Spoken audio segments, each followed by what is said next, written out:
राजस्थान नाम सुनते ही हमारे जहन में किले और महलों की तस्वीरें आ जाती हैं।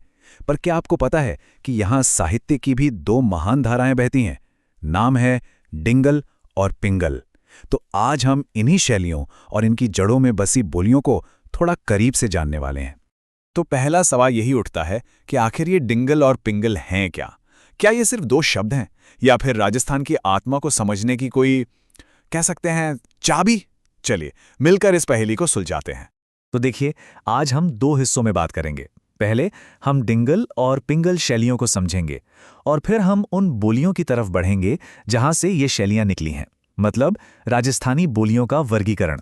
तो चलिए शुरू करते हैं पहले हिस्से से, साहित्य की दो शैलियां। आप इन्हें राजस्थान के काव्य की दो महान नदियों की तरह समझ सकते हैं। दोनों अलग अलग दिशाओं से बहती हैं, लेकिन कहानी एक ही जमीन की कहती है। तो सबसे पहले बात करते हैं डिंगल की। ये एक लिटरेरी स्टाइल है, एक साहित्यिक शैली।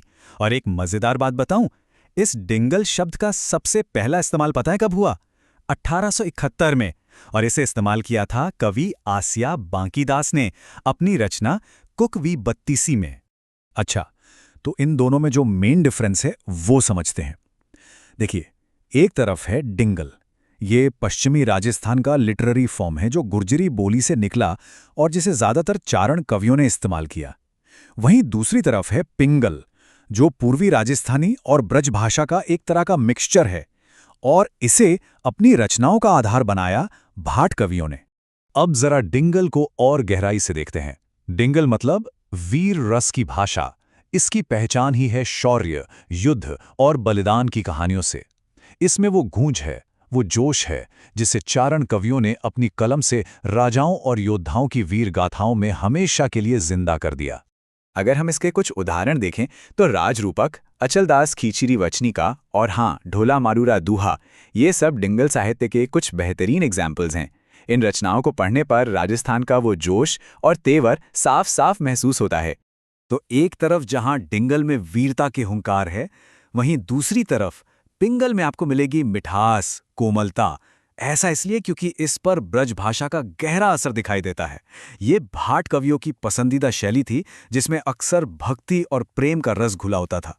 और पिंगल साहित्य की बात हो और पृथ्वीराज रासो का जिक्र ना हो, ये तो हो ही नहीं सकता। चंदर बरदाई की ये रचना इसका सबसे बड़ा उदाहरण है। इसके अलावा वंश भास्कर और खुमान रासो जैसी रचनाएं भी पिंगल शैली की बहुत ही शानदार कृतियां हैं। ठीक है, तो हमने डिंगल और पिंगल, इन दोनों साहित्यिक शैलियों को तो समझ लिया, पर अब एक बड़ा सवाल उठता है कि इन शैलियों के पीछे की बोलियां कौन सी हैं? आखिर राजस्थान का भाषाई नक्शा दिखता कैसा है? चलिए अब इस कहानी के दूसरे हिस्से की तरफ चलते हैं। तो अब बात होगी बोलियों के नक्शे की।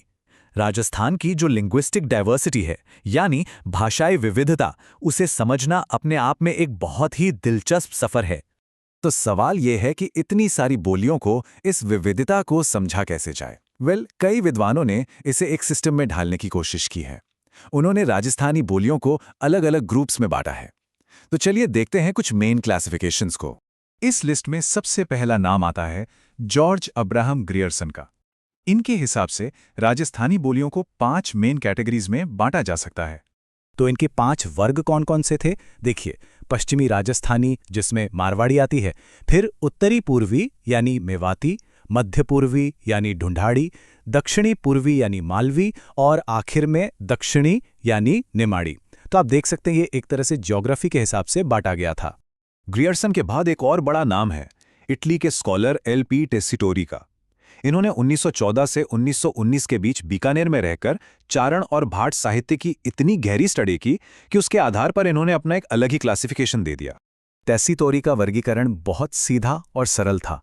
उन्होंने कहा कि राजस्थानी बोलियों के बस 2 हिस्से हैं, एक पश्चिमी राजस्थानी और 2 पूर्वी राजस्थानी। अब देखिए, ये क्लासिफिकेशन काफी हद तक डिंगल और पिंगल वाले विभाजन जैसा ही लगता है ना? अच्छा, एक और महत्वपूर्ण कोशिश की नरोत्तम स्वामी जी ने। इन्होंने राजस्थानी बोलियों को 4 ग्रुप्स में बांटा। इनके 4 वर्ग थे: पश्चिमी में मारवाड़ी, पूर्वी में ढूंढाड़ी, उत्तरी में मेवाती और दक्षिणी में मालवी। ये भी काफी साफ वर्गीकरण था, जो सीधे सीधे दिशाओं पर आधारित था। और अब आते हैं उस क्लासिफिकेशन पर जिसे आज के समय में सबसे ज्यादा एक्सेप्ट किया जाता है। ये दिया था मोतीलाल मीनारिया ने, और इन्होंने भी बोलियों को 5 वर्गों में ही बांटा। मीनारिया के 5 वर्ग हैं: मारवाड़ी, मालवी, ढूंढाड़ी, मेवाती और बागड़ी। जैसा मैंने कहा, आज राजस्थानी बोलियों को समझने के लिए इसी वर्गीकरण को स्टैंडर्ड माना जाता है। तो एक बार फटाफट सब देख लेते हैं। ग्रियर्सन और मिनारिया दोनों ने दिए 5-5 वर्ग, नरोत्तम स्वामी ने दिए 4 और टेसीटोरी ने सबसे कम सिर्फ 2। इससे एक बात तो साफ है कि एक ही भाषाई क्षेत्र को देखने के और समझने के कितने अलग-अलग नजरिए हो सकते हैं। लेकिन जो सबसे जरूरी बात याद रखने की है वो ये कि इन सब में से आज के समय में मोतीलाल मीनारिया का वर्गीकरण ही सबसे ज्यादा मान्य है। इसे ही एक तरह से स्टैंडर्ड मान लिया गया है। तो डिंगल की वीर गाथाओं से लेकर बोलियों के अलग अलग वर्गीकरण तक हमने एक काफी दिलचस्प सफर तय किया है। लेकिन जाते जाते एक सवाल जरूर मन में आता है कि आज के इस डिजिटल जमाने में इन सदियों पुरानी बोलियों और साहित्यिक परंपराओं का भविष्य क्या है? ये किस तरह से बदल रही हैं? इस पर सोचने की जरूरत है।